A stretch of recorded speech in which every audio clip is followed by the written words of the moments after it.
Kasih-Mu lah yang memampukan kami hidup sesuai dengan kehendak Tuhan. Dan sekarang Tuhan, pagi hari ini kami mau senantiasa disegarkan kembali oleh bukti kasih Tuhan yang Tuhan nyatakan kepada setiap kami melalui kebenaran firman Tuhan. Oleh karena itu berbicaralah kepada setiap kami melalui pemberitaan firman pagi hari ini, dan Engkau kiranya senantiasa menyembunyikan hamba-Mu di balik salib-Mu yang kudus, sehingga kemuliaan Tuhan saja yang tampak, dan urapi hamba-Mu yang penuh dengan keterbatasan, supaya melalui setiap apapun yang disampaikan itu merupakan isi hati Tuhan yang Tuhan mau nyatakan kepada kami umat-Mu semua untuk kami lakukan dalam kehidupan keseharian kami. Oleh karena itu Tuhan, berfirmanlah kepada kami semua, sebab kami siap mendengarkan. Demi nama Yesus Kristus kami sudah berdoa dan mengucap syukur. Amin. Shalom Bapak Ibu yang terkasih dalam Tuhan. Shalom. Apa kabar semuanya? Ya, kita mengucap syukur, dan saya secara pribadi senang bisa ketemu dengan Bapak Ibu. Karena kita ketemunya sekali seminggu ya, jadi jarang-jarang. Nah, Bapak Ibu, saya juga mau kita dapat mengatakan kepada yang di kiri kanan kita, senang berjumpa denganmu. Nah, senang berjumpa denganmu. Kalau nggak lihat, kalau jauh hai gitu, senang berjumpa denganmu. Ya, iya yang di sana gitu. Sudah Bapak Ibu? Kiri kanan aja, sisanya nanti di belakang pulang gereja. Bapak Ibu yang terkasih, kita mengucap syukur karena Tuhan kasih kita kesempatan beribadah. Dan kita berdoa supaya kebenaran firman Tuhan ini kiranya menolong kita untuk menjalani kehidupan yang tidak mudah ini.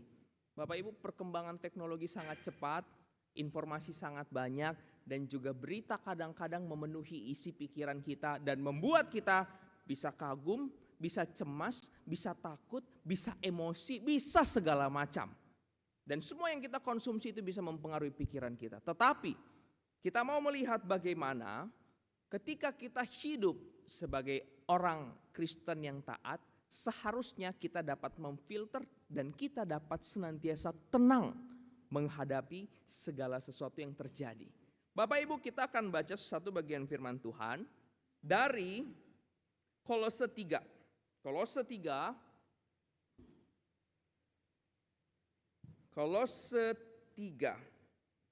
ayat 12 sampai 17. Kolose 3 ayat 12 sampai 17 kita akan baca secara responsoria atau berganti-gantian. Saya ayat 12, Bapak Ibu ayat 13, bergantian sampai ayat 17. Kolose 3 ayat 12 sampai 17. Lembaga Alkitab Indonesia memberikan judul perikop Manusia Baru. Ayat 12, karena itu sebagai orang-orang pilihan Allah yang dikuduskan dan dikasihinya, kenakanlah belas kasihan, kemurahan, kerendahan hati, kelemah lembutan, dan kesabaran.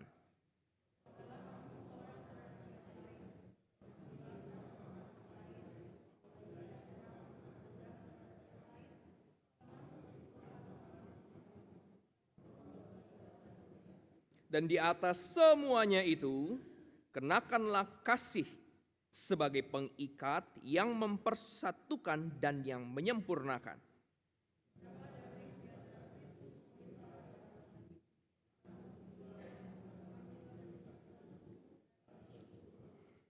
Hendaklah perkataan Kristus diam dengan segala kekayaannya di antara kamu, sehingga kamu dengan segala hikmat mengajar dan menegur seorang akan yang lain, dan sambil menyanyikan mazmur dan puji-pujian dan nyanyian rohani, kamu mengucap syukur kepada Allah di dalam hatimu.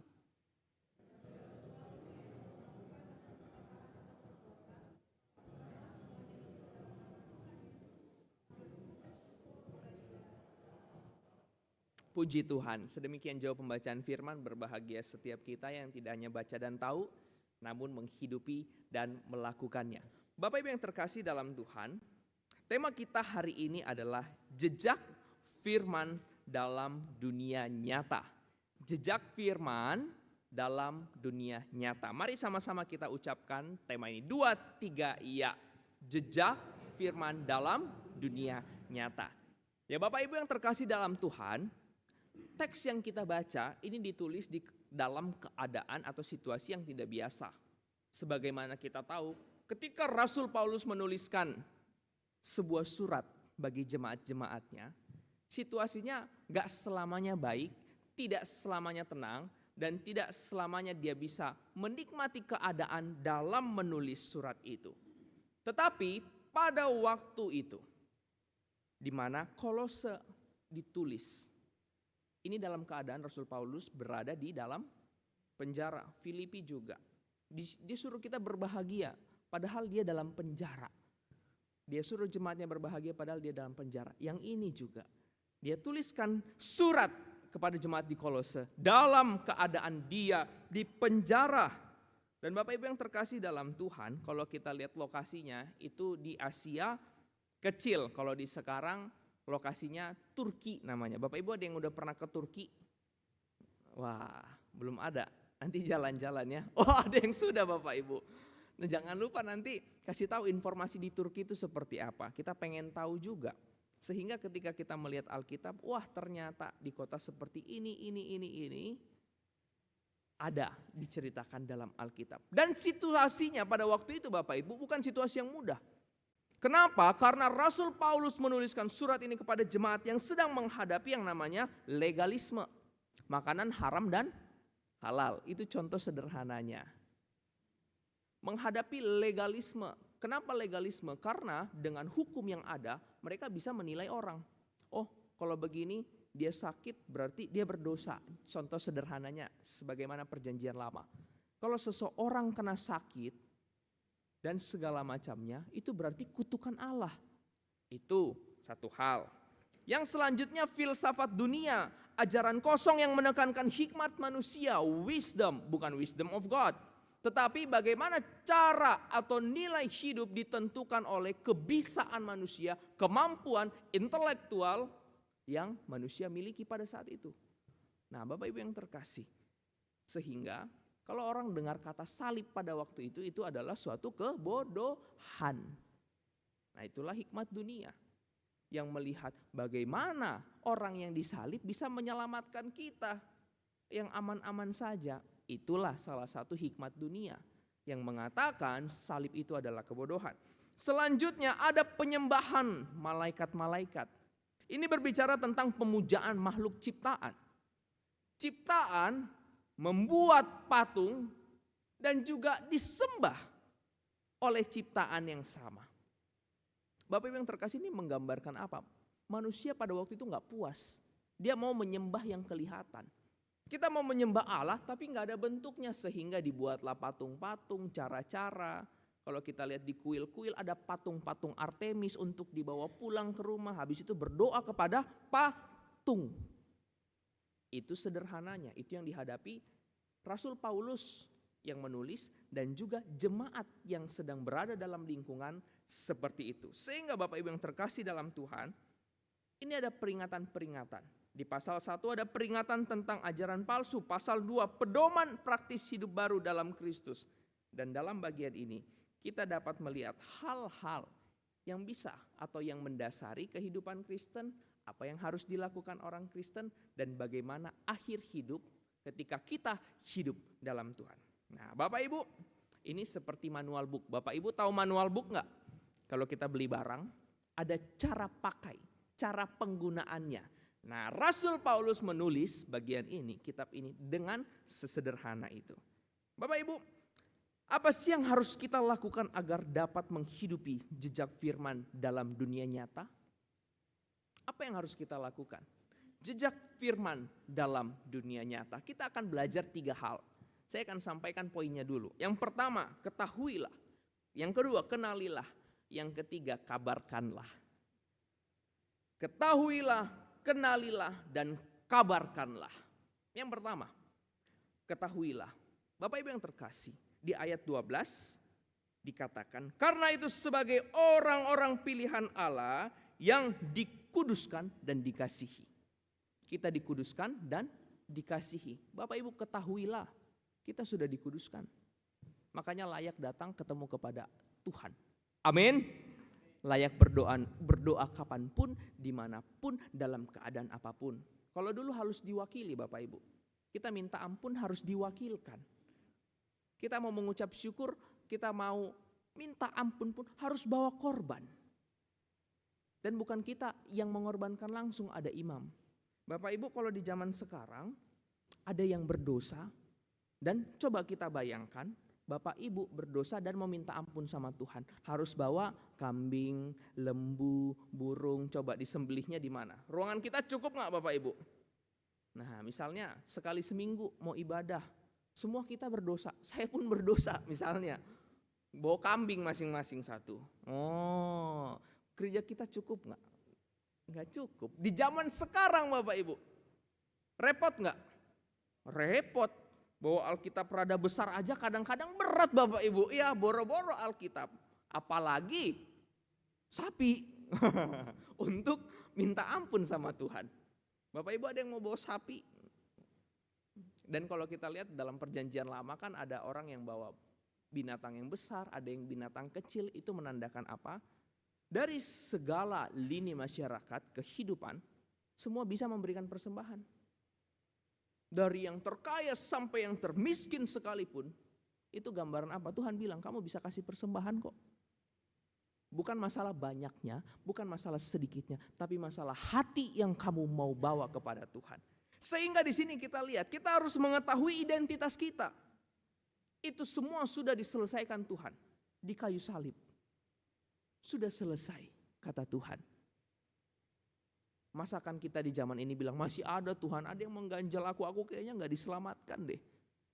Nanti kita sudah ada pendeta per bulan ini Bapak Ibu. Kalau ada yang merasa belum diselamatkan silahkan konseling lagi.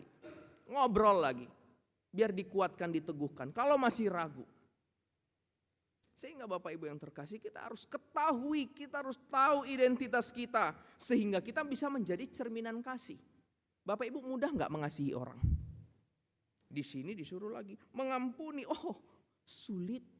Bagaimana mengampuni Bapak Ibu kalau sudah hati ini terluka? Luka bisa sembuh, tapi bekasnya masih tetap ada. Itulah luka. Kepercayaan pun seperti itu Bapak Ibu. Sekali kita dikhianati kepercayaannya, kedua kalinya masih bisa percaya enggak? Saya rasa udah sulit. Bisa kita katakan, ya udahlah, tapi bukan dalam bentuk percaya. Di sini kita dapat melihat, karena itu sebagai orang pilihan Allah yang dikuduskan dan dikasihi. Manusia mengecewakan, tetapi Allah tidak pernah mengecewakan. Kita dikuduskan, kita dikasihi, kita diselamatkan. Dan ini menjadi fondasi segala sesuatu yang menyusul kemudian. Yang menyusul apa? Nanti di bawahnya. Tapi cukup tahu dulu, ketahuilah. Anugerah Tuhan sempurna telah menyelamatkan dan mengasihi kita. Kalau ada dari antara kita yang sampai hari ini merasa tidak dikasihi, bertobat Bapak Ibu. Karena apa? Tuhan sudah mengasihi kita. Itu sukacitanya.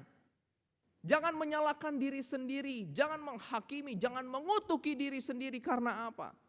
Tuhan menguduskan, Tuhan mengasihi. Tuhan menganggap kita berharga sekalipun orang menolak kita, sekalipun orang memandang kita sebelah mata. Tuhan mengasihi.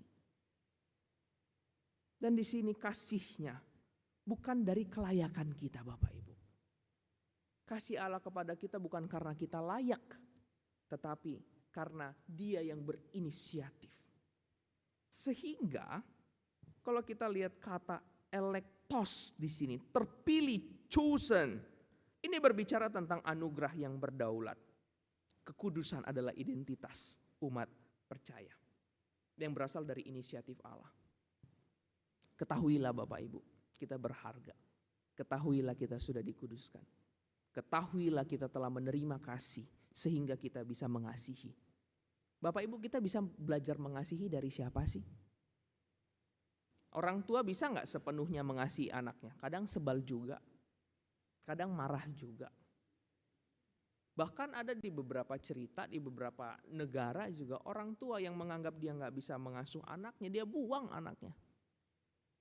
Dia tinggalkan, dia terlantarkan, bahkan berpikir untuk dibunuh. Kasih orang tua pun terbatas. Orang tua Kasih kepada suami atau istri itu pun terbatas Bapak Ibu. Sangat terbatas. Kasih apa? Anak, mantu, dan segala macam. Apalagi orang di luar keluarga. Kita mau cari kasih di mana? Kita mau cari penerimaan di mana? Kita mau cari pilihan terhadap hidup kita di mana? Tidak ada tempat lain Bapak Ibu. Ketahuilah bahwa identitas kita adalah orang yang dipilih, dikasihi, dan dikuduskan. Jadi Bapak Ibu jangan menganggap diri rendah, tidak mampu, tidak layak. Itu semua salah. Tetapi di sini kita lihat konsep umat pilihan ini konsisten di seluruh Alkitab, Bapak Ibu. Dalam perjanjian lama Israel dipanggil sebagai umat kesayanganku sendiri dari antara segala bangsa dalam Keluaran. Dan dalam perjanjian baru 1 Petrus 2 katakan, kamulah bangsa yang terpilih. Inilah identitas. Kalau kita sudah dipilih Bapak Ibu, kita tidak akan dilepaskan Tuhan. Amin. Dalam keadaan sulit sekalipun kita sudah dipilih, itulah identitas kita. Dipilih, chosen. Tidak ada yang dapat membatasi itu. Bapak Ibu yang terkasih dalam Tuhan. Ketika seorang anak yang dibesarkan di dalam keluarga yang penuh kasih dan percaya diri, seorang anak itu tidak perlu membuktikan apapun untuk diterima, bukan? Karena dia sudah mendapatkannya dalam keluarganya. Justru karena ia merasa dikasihi dan merupakan bagian dari keluarga itu, ia secara natural dengan percaya diri menghormati orang tuanya, menyayangi saudaranya. Dan demikian kita juga. Tindakan sebagai orang percaya yang telah dikasihi, telah diselamatkan, pasti mengalir kesadaran di dalamnya bahwa kita adalah anak-anak yang dikasihi. Kita gak cari pengakuan lagi, Tuhan sudah mengasihiku. Aku diterima oleh Tuhan. Mungkin ada yang gak diterima keluarga, mungkin ada yang tidak diterima orang tua, mungkin ada yang tidak diterima tongkrongannya dalam tanda kutip. Tapi ingat Tuhan terima. Dan kita lihat di sini, ketahuilah bahwa kita adalah umat pilihan yang dikasihi, yang membuat fondasi identitas kita kuat dalam anugerah. Itu yang pertama Bapak Ibu yang terkasih. Bagaimana kita menjaga, menghidupi jejak firman dalam dunia nyata. Ketahuilah anugerahnya yang menguduskan dan mengasihi kita senantiasa. Yang kedua, kenali. Yang pertama kita udah tahu ya, ketahui, udah tahu. Tapi semakin kita banyak tahu, kadang-kadang lupa untuk lebih dalam mengetahui, menggali, mengenali apa yang kita ketahui itu. Sama seperti Bapak Ibu semuanya tahu Yesus adalah juru selamat. Amin. Amin dong, makanya ke gereja. Bukan sekedar tahu. Orang di luar Kristen pun tahu. Sehingga kemarin waktu saya lagi di gym Bapak Ibu, ada yang tanya, wah gimana nih, kami ini love Papi Jesus katanya, ini dari agama yang lain. Itu mungkin merupakan suatu candaan. Kita ngobrol, saya berteman dengan banyak orang yang non-Kristen, orang-orang yang nge-gym, yang begitulah Bapak Ibu, tapi normal ya semuanya. Dan kalau orang tanya, sore mau kemana? Bro, lu mau kemana sore ini? Kata teman-teman, gue mau ketemu Papi Jesus. Kok lu hari Rabu ada ibadah? Nah disitulah saya cerita, oh saya pengurus di gereja, pengurus dulu bilangnya. Kalau bilang penginjil kan takut segan mereka. Tapi ada yang sudah tahu, oh kan biasanya hari Minggu. Oh enggak, kita ada persekutuan, kayak kalian kalau biasa kumpul-kumpul di rumah. Tapi ini kami kumpul di gereja, ada penyegaran lah gitu. Ada diingatkan kembali, bahas firman Tuhan dan ya kan namanya kebenaran, namanya sesuatu yang segar, itu membuat kita semangat lagi itu. Jadi orang kalau tanya kemana, misalnya Jumat atau enggak Rabu, mau kemana? Ketemu Papi Jesus. Wah, itu istilah saya lah Bapak Ibu. Biar mereka juga kenal Tuhan Yesus. Dan mereka pun banyak yang bilang, iya kita fans sama Papi Jesus begini-begini. Bapak Ibu yang terkasih, itu identitas saya sebagai orang yang dikasihi Tuhan, saya bangga. Menjadi orang percaya di tengah lingkungan yang tidak percaya Tuhan. Dari situ orang akan semakin mengenal saya, bukan? Orang udah tahu nih, oh tahu ini Kristen nih.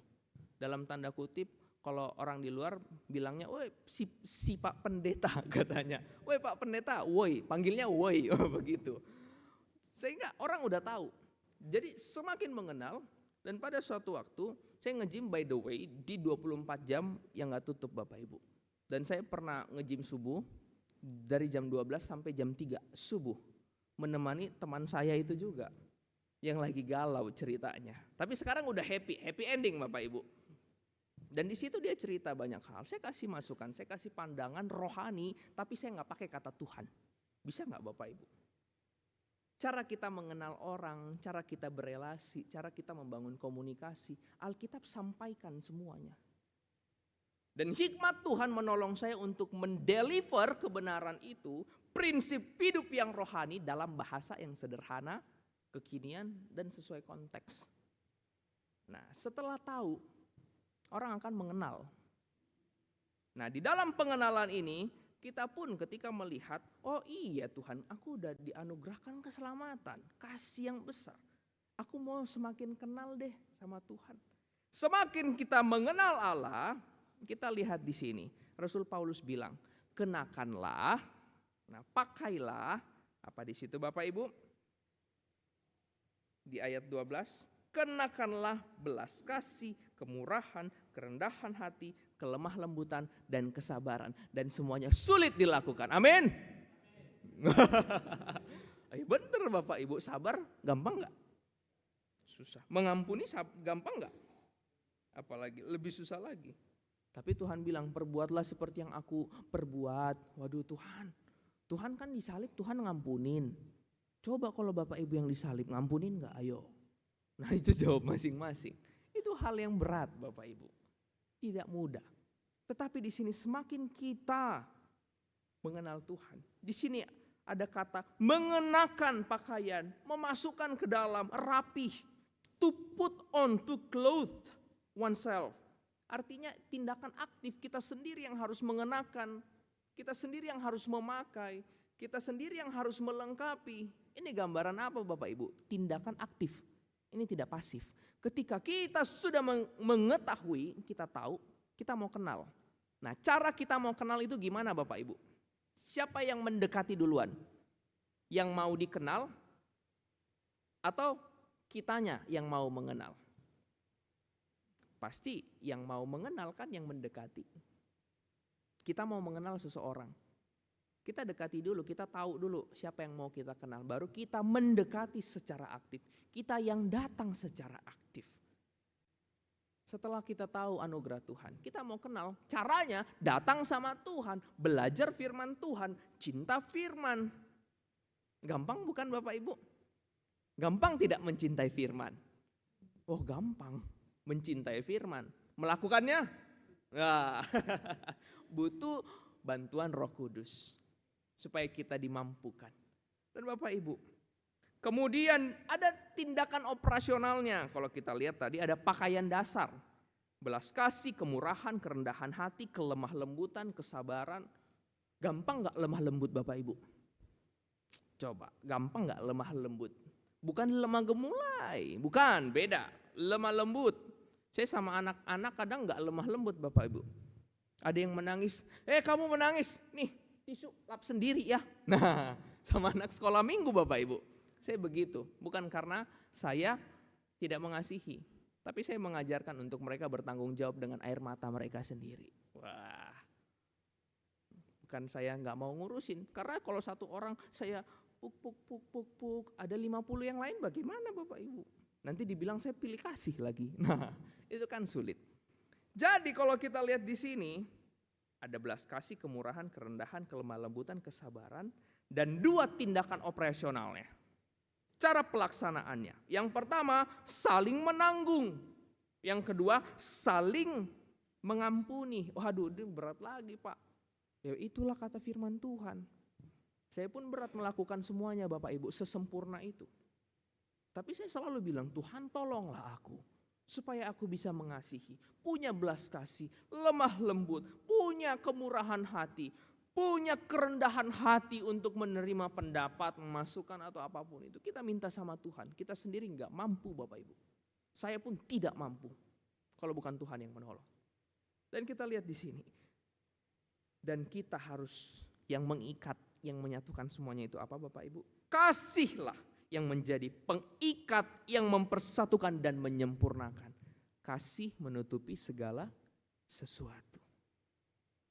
Inilah firman Tuhan. Kita sudah tahu nih, kasih dan anugerah. Selanjutnya kita mau lebih kenal lagi. Oh ternyata ketika mengikut Tuhan akan banyak tantangan kesulitan. Tuhan minta kita untuk kenakanlah pakaian dasar ini. Ini pakaian dasar untuk kita menjalani kehidupan ke depan. Dan jangan lupa kenakanlah kasih. Kasih adalah ikat pinggang yang mempersatukan segala virtues atau kebenaran-kebenaran yang lain. Kasih. Ada hal yang baik tanpa kasih? Itu hanyalah sebuah hal yang biasa. Biasa-biasa saja. Atau itu hal yang kewajiban tok. Tetapi hal yang baik di dalam kasih, orang akan bisa merasakannya. Bapak Ibu, dalam buah roh kita dapat melihat ya banyak hal yang harus kita lakukan. Kasih, sukacita, damai sejahtera, kesabaran, kemurahan, kebaikan, kelemah lembutan, kesetiaan dan penguasaan diri. Banyak. Saya juga pikir seminggu sekali pasti saya langgar ini salah satu buah roh Bapak Ibu. Seminggu sekali paling tidak. Kasih, sukacita, Bapak Ibu hafal? Nah coba kita ingat. Galatia 5. Buah roh, karya Roh Kudus. Apakah Roh Kudus sudah berkarya melalui buah yang kita dapat saksikan dalam diri kita? Mari sama-sama Bapak Ibu kita berjuang, tidak mudah. Dalam pengenalan akan Tuhan banyak distraksi. Dan mari kita sama-sama bergandengan tangan. Dalam komunitas bisa saling menguatkan, mengingatkan, menggandeng, merangkul satu sama lain. Mari Bapak Ibu. Itu secara pribadi yang saya rindukan di gereja ini. Dalam suatu komunitas mari kita saling support. Tanya kabarnya, tanya keadaannya, tanya situasinya. Dan juga jangan terlalu banyak menasihati, bilang seperti ini, apa yang bisa saya doakan. Itu tok. Kadang-kadang ada orang Bapak Ibu yang bercerita, saya kurang tahu istilahnya ini dalam psikologi apa. Dia senang menceritakan hal-hal tertentu untuk get attention. Bukan karena dia mau pulih dari itu. Bukan karena dia mau pulih, tapi dia hanya mau didengarkan. Ada penelitian seperti itu Bapak Ibu. Kita tidak perlu kasih solusi, dia hanya perlu didengarkan. Setelah didengarkan, udah selesai. Ada seperti itu. Sehingga marilah kita hadir. Dengan kondisi orang sebagaimana apapun karakternya kita hadir tanya. Satu pertanyaan kunci apa yang bisa saya bantu dalam doa. Mungkin dari sisi dana saya gak mampu. Tapi dari perhatian itu bisa menyentuh hati seseorang. Menyentuh hatinya Bapak Ibu. Kadang-kadang kalau logika disentuh sulit ya. Karena kan logika berpikir pasti ini maunya ini. Pasti ini untuk ini. Pasti ada udang di balik bakwan. Nah seperti itu. Kita berpikir. Tetapi ketika kita menerima orang. Karena kita sudah dikasihi Tuhan. Kita belajar mengasihi orang. Maka kita dapat melihat bagaimana sebenarnya. Ketika kita mengenal Tuhan lebih dalam lagi. Ada damai. Ada firman. Di sini di ayat 15 ada damai yang memerintah. Arti kata memerintah ini dalam Bapak Ibu. Damailah yang memutuskan, damailah yang memerintah, kedamaianlah yang bertindak sebagai wasit, to rule. Bahasa aslinya itu. Dia yang memerintah, dia yang memutuskan, dia yang mengambil keputusan, bertindak sebagai wasit. Bapak Ibu, maknanya apa? Damai Kristus haruslah menjadi wasit dalam memutuskan. Kita tahu ya, dalam memutuskan sesuatu ketika kita lagi marah, kadang-kadang keputusannya bisa jadi tidak tepat. Ketika emosi, ketika terburu-buru, ketika tergesa-gesa, keputusan yang kita ambil kemungkinan besar bisa kurang tepat. Sehingga di sini damai. Ini prinsip Alkitab Bapak Ibu, bukan prinsip dunia. Damai Allah yang menolong kita untuk dapat memutuskan. Kita bertindak dalam damai. Itu ketika kita mengenali Yang pertama tadi tahu, yang kedua kenal Tuhan. Damai yang memerintah itulah yang akan menolong kita menentukan mana yang boleh, mana yang tidak, mana yang harus ditolak, mana yang harus diterima. Dan selanjutnya di ayat 16 itu ada kata firman yang tinggal, diam, menetap. Ini bukan sekedar datang berkunjung.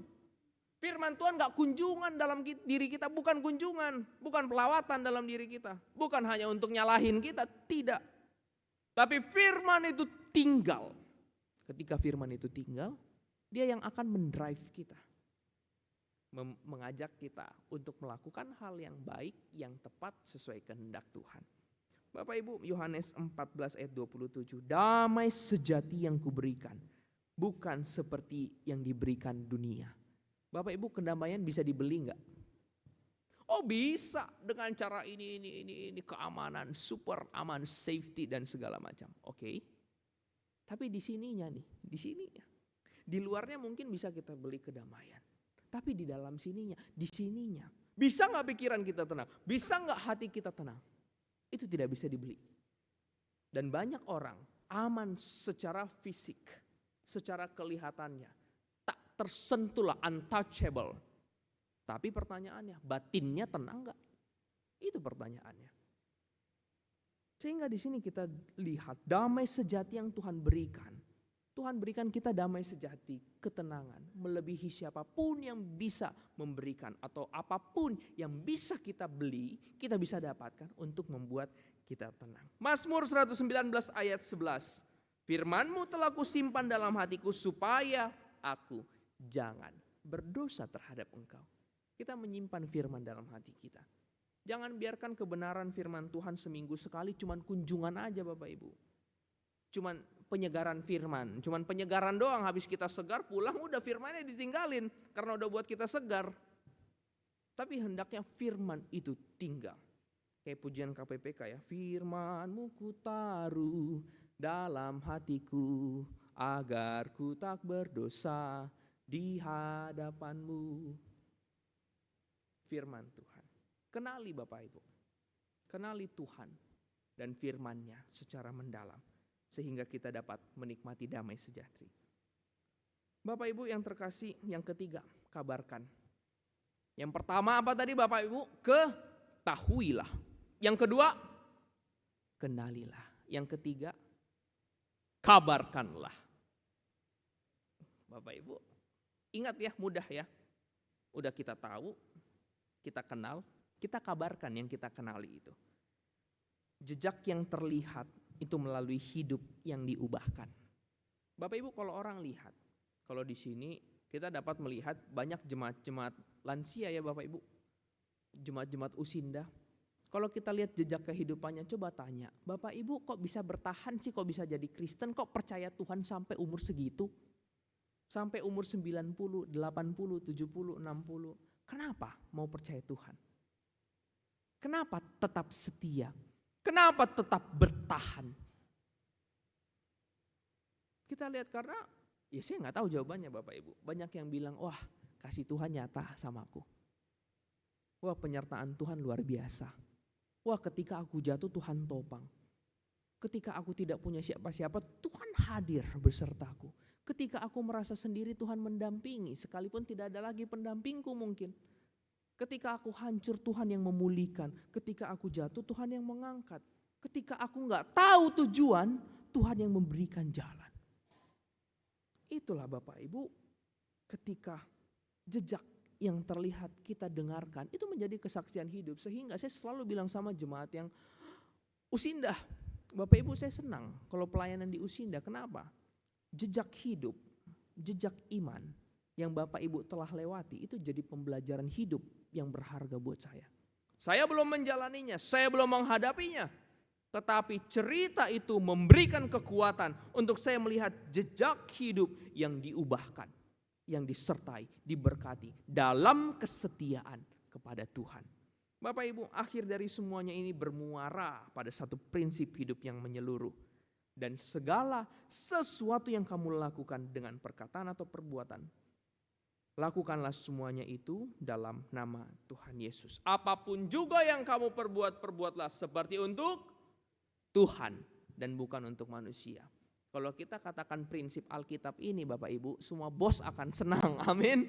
Semua bos akan senang. Semua yang punya usaha akan senang. Kenapa? Melihat orang yang bekerja, aku melakukan ini seperti untuk Tuhan bukan untuk manusia. Bayangkan Bapak Ibu, kaya sekali firman Tuhan kita ya. Ini bukan motivasi, ini kebenaran. Apapun juga yang kamu kerjakan, apapun juga yang kamu lakukan, lakukanlah seperti untuk Tuhan, bukan untuk manusia. Lakukanlah segala sesuatu seperti untuk Tuhan dan bukan untuk manusia. Ketika seseorang melakukan pekerjaan itu seperti untuk Tuhan, apakah yang diberikan akan abal-abal? Seperti misalnya orang yang akan melukis untuk presiden. Apakah dia akan kasih lukisan biasa Bapak Ibu? Tidak, pasti ada nilainya, pasti ada value-nya. Apapun juga yang kamu perbuat, perbuatlah. Segala, semua, setiap, all, every, the whole. Apapun juga yang kamu lakukan. Segala sesuatu itu. Kiranya dalam area kehidupan kita itu menjadi berkat. Dan kita melakukannya untuk Tuhan. Bapak Ibu, sebagaimana seorang programmer, kalau dikejar-kejar deadline ini, sebelum dia ngoding, ketik sebuah kode, ia bisa berdoa singkat. Dia bilang seperti apa? Tuhan, biarkan kode yang saya tulis, coding yang saya buat ini tidak hanya berfungsi, tapi juga etis, efisien, dan juga dapat menjadi berkat bagi penggunanya. Sebagaimana seorang ibu yang membersihkan dapur sambil dia nyanyi pujian rohani. Dan dia melihat itu sebagai tindakan yang melayani Tuhan. Seperti untuk Tuhan. Dan inilah segalanya yang dilakukan dalam nama Yesus. Dia menyanyi untuk Tuhan, dia sukacita. Dia melayani suaminya, memperhatikan anak-anaknya seperti untuk Tuhan, yang terbaik yang diberikan, yang menerima akan senang. Dan itu pun jadi berkat. Dan itu pun untuk kemuliaan Tuhan. Atau seorang ayah yang sedang bekerja, berdoa agar kehadirannya di kantor menjadi berkat, mencari nafkah, mendapatkan berkat jasmani, dan memiliki waktu untuk keluarganya. Semuanya menjadi kesaksian yang hidup dan dapat dirasakan orang yang ditemuinya. Dan melalui semuanya itu, keluarga, kolega, orang yang bertemu, melihat kualitas orang percaya dalam diri kita. Kualitas umat Tuhan. Sehingga Bapak Ibu, setelah kita mengetahui, kita mengenal, beritakanlah. Beritakanlah. Jadilah jejak iman. Bapak Ibu, ada sebuah ilustrasi dari seorang yang bernama Russ Robinson. Dia memberikan cerita dengan judul Pengemis yang Menangis. Pengemis yang Menangis. Ada seorang pria yang berjalan menyusuri jalan-jalan di kota London. Di sana terdapat banyak pengemis kecil terdiri dari anak-anak yang berkeliaran di sepanjang jalan. Dan pria tadi memperhatikan ada seorang pengemis kecil dengan penuh belas kasihan. Badan anak itu sangat kurus dan rupanya ia menderita kelaparan. Diajaknya anak itu ke sebuah restoran sambil berkata, "Malam ini saya ingin membelikan makanan untukmu. Kamu boleh mengambil apa saja yang kamu inginkan." Terus anak ini tanya, "Maksud Tuan makanan apa saja yang saya inginkan boleh saya ambil?" Dia bilang seperti itu. Tanya pengemis itu, "Ya, kamu boleh ambil apa saja yang kamu inginkan malam ini." Tatkala mereka masuk ke restoran, Bapak Ibu, anak kecil itu sibuk mengisi baki dengan berbagai jenis makanan. Dan juga dengan agak ragu-ragu, pengemis kecil itu bertanya, "Bolehkah saya mengambil ini?" "Ya, boleh saja," saut pria yang baik hati itu. Pengemis kecil itu belum percaya akan pengalaman yang terjadi karena ia sudah terbiasa hidup kelaparan. Bapak Ibu, ketika mereka duduk, tiba-tiba anak kecil itu mulai menangis dan tidak mau makan. Padahal dia sudah dapat makanan, tiba-tiba dia nangis, dia gak mau makan. Pria itu menjadi heran dan bertanya, "Ada apa? Kenapa kamu gak mau makan?" Saut pengemis itu. Dan pengemis kecil itu bilang seperti ini, Bapak Ibu. Bapak, saya sangat menghargai apa yang telah Tuhan perbuat bagi saya. Tetapi saya tidak mungkin menikmati makanan ini sementara di luar sana ada banyak anak sebaya saya yang sedang merintih kelaparan. Bolehkah saya membagikan makanan ini buat teman-teman saya yang ada di luar? Dia tidak bisa makan sendirian, tidak sanggup. Karena apa? Dia sadar banyak di luar anak-anak yang seusia saya kelaparan. Bapak Ibu, orang yang telah diselamatkan tidak mungkin diam juga. Tanpa membagikan berkat pengalaman keselamatannya itu melalui kesaksian kepada orang-orang lain. Oleh karena itu ketika kita telah mengecap kebaikan Allah, pemeliharaan Tuhan, marilah kita bagikan. Banyak yang belum mendengar Bapak Ibu. Bagikanlah. Pasti banyak yang Tuhan kerjakan dalam diri Bapak Ibu. Dan kiranya itu menjadi suatu cerita yang dapat menjadi berkat buat banyak orang. Amin Bapak Ibu. Sehingga jejak firman dalam dunia nyata ini bisa kita saksikan, kita hidupi. Dan ini membuka mata hati kita untuk senantiasa mengalami transformasi iman dalam hidup kita. Ketahuilah anugerahnya, kenalilah firman-Nya dan kenakanlah kebenaran. Bahkan kabarkanlah berita sukacita. Amin, mari kita berdoa. Tuhan, terima kasih untuk kebenaran firman-Mu.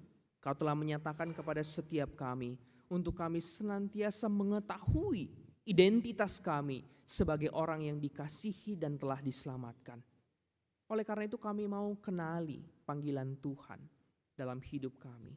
Apa yang harus kami lakukan? Sikap seperti apa yang membuat hati Tuhan senang? Dan kami dapat melakukannya ketika kami hidup dalam firman. Dan melalui semuanya itu, kiranya kami dapat mengabarkan, memberitakan sukacita yang kami alami.